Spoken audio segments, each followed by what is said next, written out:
The Whispering Woods. Deep within the heart of the countryside lay the Black Hollow Forest, a place shrouded in legend and dread.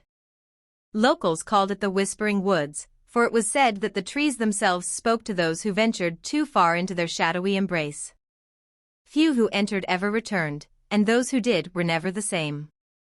It was a cold, moonless night when Clara decided to cut through the forest.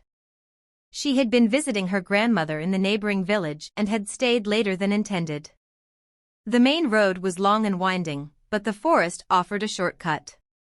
Despite the warnings she had heard since childhood, Clara was practical and rational. She didn't believe in ghosts or curses. The forest was just a forest, she told herself. As she stepped beneath the canopy, the air grew colder, and the sounds of the night seemed to fade away. The only noise was the crunch of leaves beneath her boots and the occasional creak of ancient branches swaying in the wind. Clara pulled her coat tighter and quickened her pace, her flashlight casting a narrow beam of light ahead. It wasn't long before she noticed something strange. The trees seemed to lean inward, their gnarled branches twisting like skeletal fingers reaching for her. The path she had been following began to blur, the undergrowth thickening until she could no longer tell which way she had come. Panic crept into her chest, but she forced herself to stay calm. She was just disoriented, that was all. Then she heard it, a faint whisper, so soft it could have been the wind. But as she stood still, holding her breath, the sound grew clearer. It was a voice, low and rasping, murmuring words she couldn't quite understand. Clara spun around, shining her flashlight into the darkness, but there was no one there. "Hello," she called, her voice trembling. "Is someone there?" The whispering stopped, and for a moment there was silence. Then, from all around her, the voices returned, louder now, overlapping in a cacophony of eerie tones. They seemed to come from the trees themselves, their words twisting and curling like smoke. Stay with us." Clara's heart pounded as she broke into a run, crashing through the underbrush. The voices followed her, growing louder and more insistent. Her flashlight flickered, the beam growing dimmer with each step.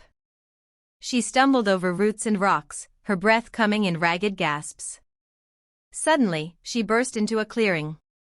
Relief flooded her as she saw a small cabin at its center, its windows glowing with warm light. She rushed toward it, pounding on the door.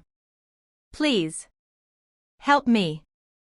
The door creaked open, and an old woman stood there, her face lined with age but her eyes sharp and piercing. "Child," she said, her voice gravelly but kind. "What are you doing out here?"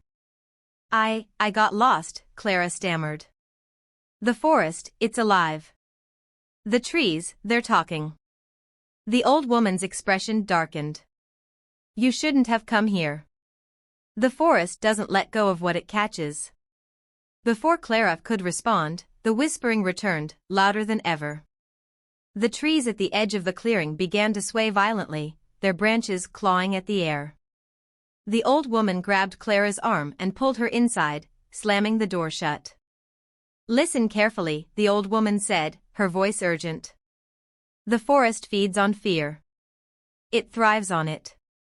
You must not let it in. Do you understand?" Clara nodded, though she didn't fully understand. The old woman handed her a SMA.